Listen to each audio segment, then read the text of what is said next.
নমস্কার, দেখছেন কলকাতা টিভি। আপনাদের সঙ্গে রয়েছি আমি ঋষিকেশ। আজকে আমরা বিধানসভায় কি দেখলাম? আজ মুখ্যমন্ত্রী মমতা বন্দ্যোপাধ্যায় এই বাংলা ভাষা এবং বাঙালির উপরে যে আক্রমণ তা নিয়ে তিনি তার বক্তব্য রাখতে উঠেছিলেন, কিন্তু তার বক্তব্য রাখতে ওঠার পরে পরেই দেখলাম যে সঙ্গে সঙ্গেই বিজেপি বিধায়করা তারা হই হট্টগোল করতে শুরু করলেন এবং একে একে বিজেপি বিধায়কদেরকে কিন্তু সাসপেন্ড করাও শুরু হলো। আমরা দেখেছি যে শুভেন্দু অধিকারীকে কেন সাসপেন্ড করা হয়েছে তা নিয়ে প্রতিবাদ বিক্ষোভ দেখাতে গিয়ে শঙ্খ ঘোষ তাকে সাসপেন্ড করেন স্পিকার। এরপরে অগ্নিমিত্রা পল থেকে শুরু করে একের পর এক বিজেপি বিধায়ক তাদেরকে সাসপেন্ড করা হয় এবং মার্শাল দিয়ে তাদেরকে বিধানসভা কক্ষ থেকে বার করে দেওয়া হয়। এরই মধ্যে কিন্তু হই হট্টগোলের মধ্যেই মুখ্যমন্ত্রী মমতা বন্দ্যোপাধ্যায় তিনি তার বক্তব্য রাখেন এবং আগাগোড়া তিনি বিজেপি কেন্দ্রীয় সরকারকেও আক্রমণ করেন তার আজকের এই বক্তব্য থেকে। এবং তার একটি বক্তব্যতে তিনি প্রধানমন্ত্রী নরেন্দ্র মোদীর বলতে গিয়ে তাকে চোর বলেও সম্বোধন করেন, জানিয়ে কিন্তু আগামী দিনে বিজেপি এই বিষয়টি নিয়ে ইস্যু করতে চাইছে। তারা মমতা বন্দ্যোপাধ্যায়ের বিরুদ্ধে এফআইআর দায়ের করবে এমনও হুমকি দিয়েছেন বিরোধী দলনেতা শুভেন্দু অধিকারী। এই গোটা বিষয়গুলো নিয়েই আমরা কথা বলবো। নিউজরুমে রয়েছেন আমাদের বিশেষ প্রতিনিধি অঞ্জন রায়। অঞ্জনদা, শুরুতেই যদি জানতে চাই, আজকে মমতা বন্দ্যোপাধ্যায় তিনি এই বাংলা এবং বাংলা ভাষা এবং বাঙালিদের উপরে যে বিজেপি শাসিত রাজ্যগুলো সহ ভিন রাজ্যে যেভাবে তারা আক্রান্ত হচ্ছেন তা নিয়ে মূলত বক্তব্য রাখতে উঠেছিলেন এবং তারপরে হই হট্টগোল, একে একে বিজেপি বিধায়কদেরকে সাসপেন্ড করা, মার্শাল দিয়ে বাইরে বার করে দেওয়া, সব মিলিয়ে কেমন ছিল সেই চিত্রটা যদি একটু ব্যাখ্যা করো। দেখো, এই চিত্র কিন্তু বিধানসভায় নতুন নয়। বিধানসভা আমরা যত বছর ধরে দেখেছি, বিধানসভায় এই চিত্র কিন্তু বহুবার দেখা গেছে।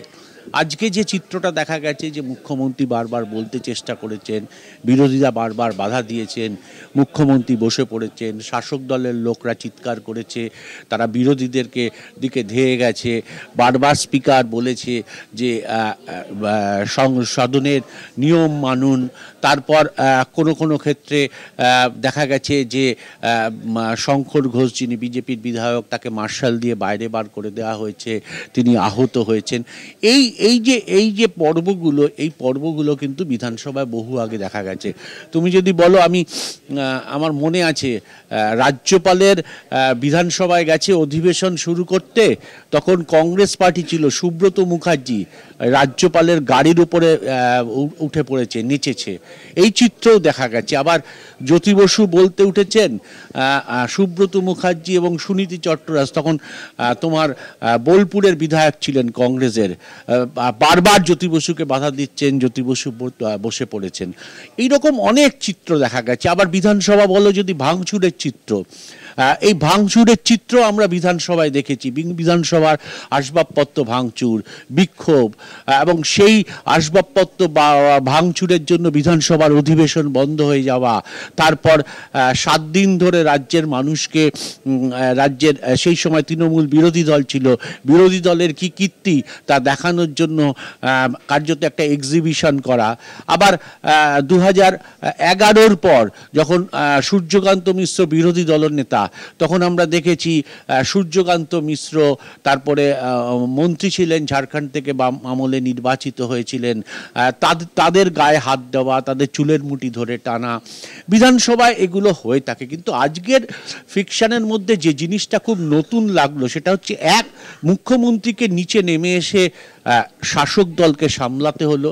2, মুখ্যমন্ত্রী তার চেয়ার, প্রধানমন্ত্রীর যে চেয়ার, সেই চেয়ারটাকে বললেন চোর, অর্থাৎ নরেন্দ্র মোদী চোর, অমিত শাহ চোর। ব্যক্তিগতভাবে আমরা এগুলো দেখেছি, আগে ময়দানে দেখেছি। রাহুল গান্ধী বলেছিলেন, পরবর্তী ক্ষেত্রে রাহুল গান্ধীর সাংসদ পদ খারিজ হয়ে গেছিলেন। কিন্তু বিধানসভার মধ্যে এই ধরনের ল্যাঙ্গুয়েজ, এই ধরনের কোনো একটা পথকে চোর হিসাবে আখ্যা দেওয়া, এই চিত্র কিন্তু আমরা দেখিনি। ফলে নিঃসন্দেহে বলতে পারো যে এইটা একটা নতুন রকমের আজকের একটা ঘটনা ঘটলো। বহু বহু বহু তর্ক বিতর্ক হয়, অনেক সময় হাতাহাতির পর্যায়ে যায়, বিধানসভার অধিবেশন বন্ধ হয়ে যায়, বিধানসভায় মার্শাল ডাকা হয় যাদেরকে বের করে দেওয়ার জন্য। কিন্তু আজকের এই সব কিছুর মধ্যে এই নতুনত্বটা কিন্তু পাওয়া গেল বলতে পারো।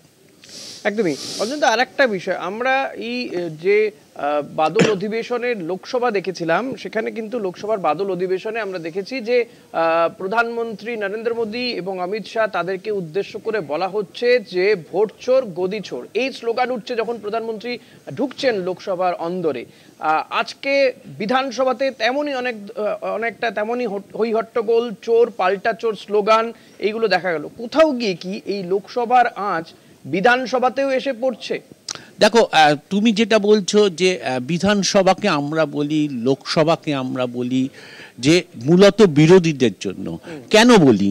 তার কারণ হচ্ছে যে শাসক দল যারা সরকার চালায় তাদের কোথায় ত্রুটি হচ্ছে, তারা কিভাবে কাজ করছে, বিরোধীরা কি চাইছে, কোথায় কোথায় বিরোধীরা সমালোচনা করবেন, সেইটার জন্যই হচ্ছে এক বিধানসভা, দুই বিভিন্ন বিল পাশ করা, আইন পাশ করার জন্য বিধানসভা। কিন্তু বিধানসভা এবং লোকসভাকে আমরা বলি যে এটা বিরোধীদের জায়গা, বিরোধীরা তার কথা বলবে। এটা শাসক দলের কাজ হচ্ছে শুধু উত্তর দেওয়া, তারা যেহেতু সরকার চালায়। আজকের প্রেক্ষাপটে দাঁড়িয়ে যদি তুমি বলো গত কয়েক বছর ধরে সেই চিত্রটা কিন্তু বিধানসভায় দেখা যায় না, বরঞ্চ বিরোধীদের গলাকে শোনা যায় না, বা শাস্তিমূলক ব্যবস্থা নিয়ে কিছু জিনিস নিয়ে প্রশ্ন করলে সেগুলোর উত্তর পাওয়া যায় না। ফলে এক চিত্রটা কিন্তু বদলে যাচ্ছে ক্রমশ, সেটা লোকসভার ক্ষেত্র বদলে যাচ্ছে, বিধানসভার ক্ষেত্র বদলে যাচ্ছে। বলতে পারো যে লোকসভায় আজকে দাঁড়িয়ে যেভাবে বিরোধীদের সঙ্গে শাসক দল ব্যবহার করে এটা কিন্তু অতীতে দেখা যায়নি। তারই রেশ বিভিন্ন রাজ্যে ছড়িয়ে পড়ছে বিধানসভার মধ্যে। আমাদের বিধানসভাও তার বাইরে নয়, কারণ দেশের মধ্যেই বিধানসভা। ফলে বিরোধীদের যে বলার জায়গা, বিরোধীদের যে কথা বলবে তার যে অধিকার, সেটা নিঃসন্দেহে বিধানসভা বলো লোকসভায় বলো সেই অধিকার খর্ব হচ্ছে বলেই আরও বেশি বিক্ষোভ হচ্ছে, আরও বেশি প্রশ্ন উঠছে, আরও বেশি এই ধরনের ল্যাঙ্গুয়েজ ব্যবহার হচ্ছে, যেটা সংবিধান বিরোধী কথা বলতে পারো বা অরাজনৈতিক সুলভ বলতে পারো। সবটা মিলিয়ে বলতে পারো যে বিধানসভা বা লোকসভার যে গরিমা, সেই গরিমা কিন্তু এই মুহূর্তে নিঃসন্দেহে বলা যেতে পারে যে উদ্দেশ্য, সেই উদ্দেশ্যে নেই। একদমই অঞ্জনদা, আবারও আসবো আপনার কাছে। মমতা বন্দ্যোপাধ্যায় এই যে হই হট্টগোল হলো, সাসপেন্ড করা হলো বিরোধী বিধায়কদেরকে, এরই মাঝখানে কিন্তু মমতা বন্দ্যোপাধ্যায় বাংলা ভাষা এবং বাঙালি যে আক্রান্ত হচ্ছে রাজ্যে রাজ্যে, তা নিয়ে তিনি তার বক্তব্য রেখেছেন। কি বললেন আজকে শুনুন একবার।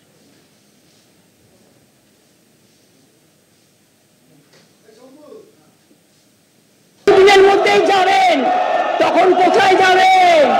কোথায় যাবেন? সবচেয়ে বড় চোর যাদের কণ্ঠে বেশি কথা, সবচেয়ে বড় চোর, প্রত্যেকের কথা আমরা জানি। বলছি না তাই ভদ্রতা করে, না না, ছেঁচড়া দিয়ে তো তরকারি হয়, সে তরকারি তো তোমরা খাও, তরকারিকে কেন অপমান করবে?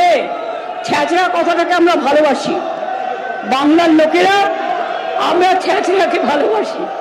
কিন্তু এদের মতো এত অপদার্থ, এত নির্লজ্জ, এত অসভ্য রাজনৈতিক দল আমি জীবনে দেখিনি। নিজে উল্টো পাল্টা বলে গেল হঠাৎ করে ফরেনার্স ট্রিব্যুনাল অ্যাক্টে। স্যার, এবার কিন্তু ওরা যখন বলবে, আমি বলে যাচ্ছি আমাদের বেঞ্চ কাউকে বলতে দেবে না, ওরা যখন বলবে আগে শান্ত হোক।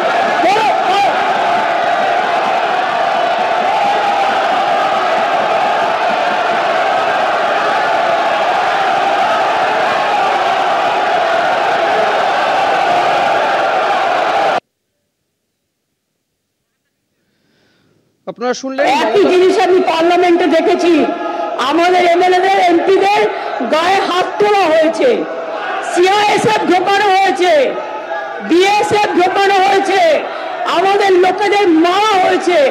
আমরা সেটা করব না, তার কারণ এই বাংলা নবজাগরণের বাংলা, এই বিধানসভা সংস্কারের বাংলা, এই বাংলা আম্বেদকরের বাংলা, এই বাংলা নেতাজির বাংলা, এই বাংলা রবীন্দ্রনাথ ঠাকুরের বাংলা, এই বাংলা মৌলানা আবুল কালাম আজাদের আদর্শের বাংলা, এই বাংলা রবীন্দ্র নজরুলের বাংলা।